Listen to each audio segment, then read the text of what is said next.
It's now a year out from the US presidential election. Donald Trump's commanding lead in the Republican primary looks set to make it a rematch between Trump and Biden. Let's bring in my colleague, James Morrow, the host of the US Report, 1/3 of The Outsiders. James, great to see you. A year. Great to be here, Kieran. Wow, that's going to fly. It's going to fly. What are 12 months ahead? Yeah, absolutely. And look, I mean, I know that right now everybody's saying, oh, it's definitely going to be a rematch, Trump-Biden. I still say, Kieran, we've spoken a lot about this over the last several months.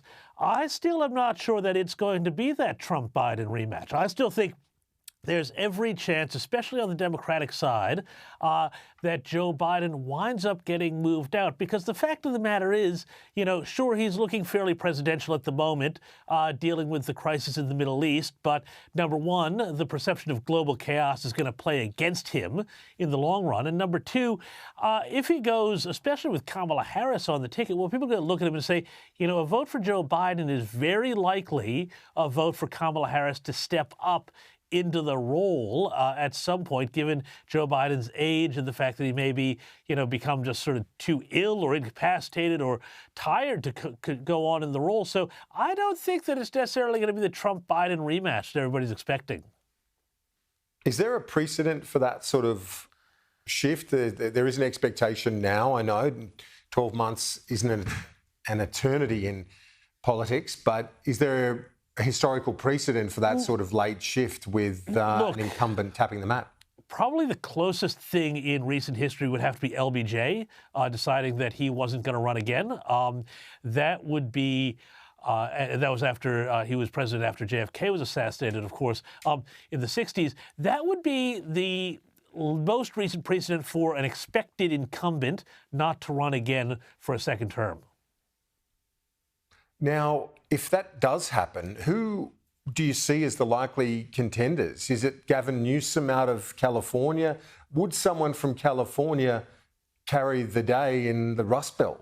Yeah, so you see, I actually am not sure that Gavin Newsom would be the guy. I mean, number one, California is a living open-air museum of bad Democrat policies. If you just have to look at what's going on the streets of San Francisco, Los Angeles, formerly once great cities that have been turned into these, crime and addiction-filled hellholes. You don't want that going out as the national sort of thing. I would say that, you might be more likely to see a Midwestern governor, perhaps an Amy Klobuchar, somebody like that, coming in and stepping up to the role.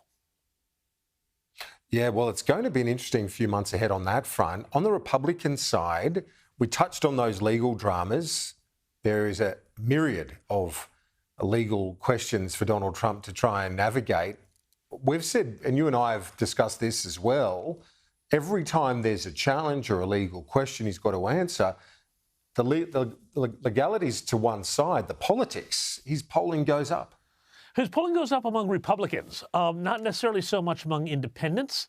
And this is the great sort of gamble that I think the left is making.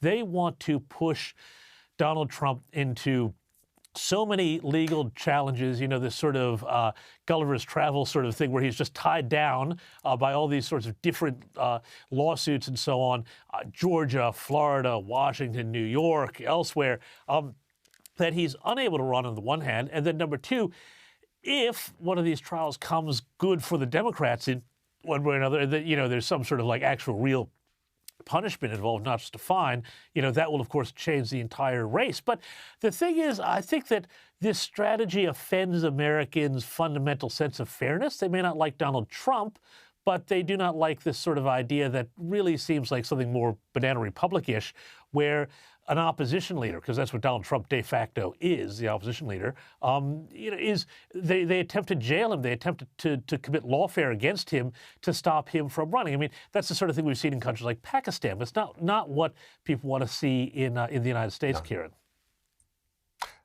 Mike Pence has decided it's not his time. Nikki Haley, though, thinks it might be, James. Well, yeah, Mike Pence dropped out. Well, there's your breaking news here for the week here, Kieran. I don't think anybody really expected he was ever going to, ascend the great lofty Olympian heights of 1600 Pennsylvania Avenue. But here we are.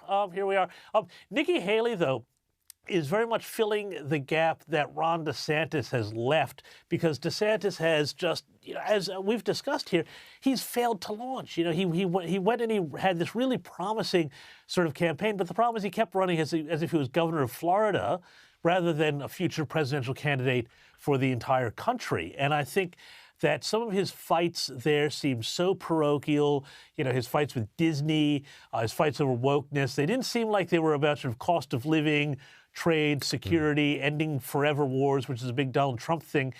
Nikki Haley is filling that gap. Of course, Nikki Haley has some interesting points of difference, Kieran, with Donald Trump, not the least of which being that her foreign policy is much more, shall we say, proactive, interventionist, wants to see the United States active on the world stage. That's an issue that I think really divides a lot of people in the Republican Party.